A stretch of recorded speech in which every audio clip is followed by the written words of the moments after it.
Di masa pandemi COVID-19 seperti saat ini, salah satu hiburan yang tengah digemari sebagian masyarakat adalah bermain layang-layang. Seperti di Kabupaten Bojonegoro, Jawa Timur. Di beberapa wilayah yang ada di kota migas ini, tiap sore hingga malam saat cuaca cerah dan angin berhembus kencang, bisa dipastikan di atas langit ada banyak layang-layang. Bahkan layang-layang ini dihiasi lampu berwarna-warni. Saat malam tiba, layang-layang yang terbang akan nampak sangat indah sekali. Di zaman modern seperti sekarang ini, bentuk layang-layang ada berbagai macam. Mulai layang-layang sewangan, berbentuk naga, kupu-kupu, 3 dimensi, hingga layang-layang yang berkarakter kuntilanak. Saat ada event lomba layang-layang, antusias baik peserta juga para penonton sangat luar biasa. Seperti lomba layang-layang digelar di Desa Pilanggede, Kecamatan Balen, dan Desa Ngujung, Kecamatan Temayang. Bahkan peserta lomba ada yang datang dari luar daerah Kabupaten Bojonegoro.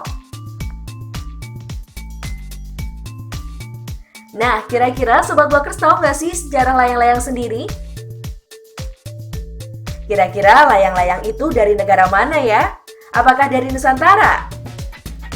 Kalau belum pada tahu, simak sejarah layang-layang yang dirangkum dari berbagai sumber. Dalam Kamus Besar Bahasa Indonesia atau KBBI, layang-layang adalah mainan yang terbuat dari kertas berkerangka yang diterbangkan ke udara dengan memakai tali atau benang sebagai kendali.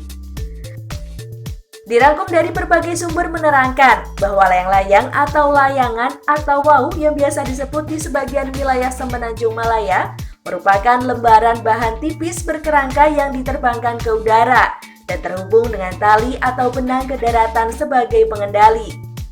Layang-layang memanfaatkan kekuatan hembusan angin sebagai alat pengangkatnya. Layang-layang dikenal luas di seluruh dunia sebagai alat permainan. Layang-layang diketahui juga memiliki fungsi ritual, alat bantu memancing atau menjerat, menjadi alat bantu penelitian ilmiah, serta media energi alternatif. Konon layang-layang ditemukan pada abad ke-5 sebelum Masehi oleh ilmuwan Yunani dari Tarentum. Namun masyarakat Asia khususnya Korea, Cina, Jepang, dan Melayu sudah akrab dengan layang-layang jauh sebelum itu. Dilansir dari Wikipedia menerangkan, catatan pertama ada yang menyebutkan bahwa permainan layang-layang dari Cina sekitar 2500 sebelum Masehi.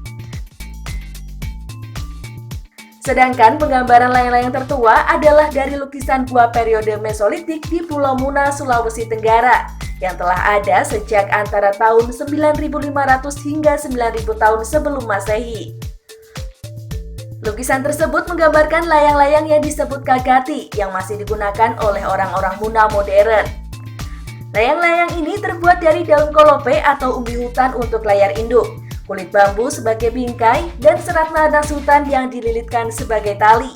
Meskipun layang-layang modern menggunakan senar sebagai tali. Diduga terjadi perkembangan yang saling bebas antara tradisi di Cina dan di Nusantara, karena di Nusantara banyak ditemukan bentuk-bentuk primitif layang-layang yang terbuat dari daun-daunan.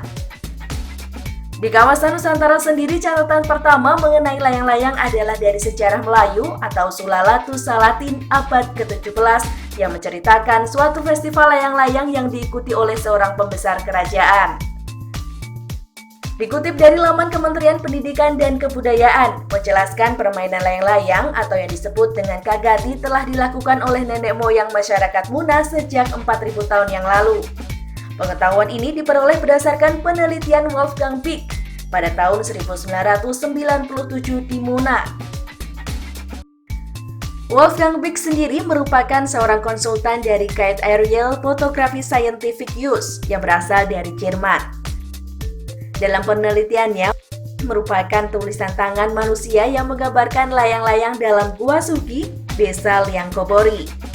Dalam gua tersebut tergambar seseorang sedang bermain layang-layang di dinding batu dengan menggunakan tinta berwarna merah dari oker atau campuran tanah liat dan getah pohon.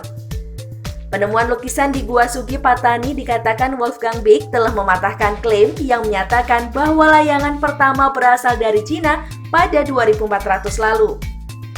Layangan yang ditemukan di Cina menggunakan kain parasut dan batang aluminium. Sementara layangan dari Pulau Muna terbuat dari bahan alam dan telah menjadi bagian dari kehidupan masyarakatnya.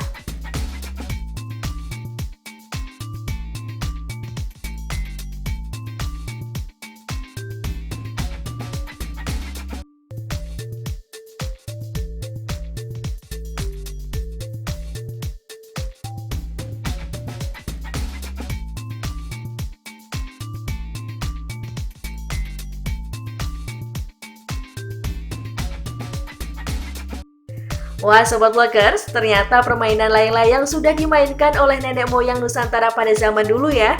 Untuk mengenal lebih mendalam terkait Kagati dari masyarakat suku bangsa Muna Sulawesi Tenggara, tunggu di video selanjutnya ya Sobat Vloggers.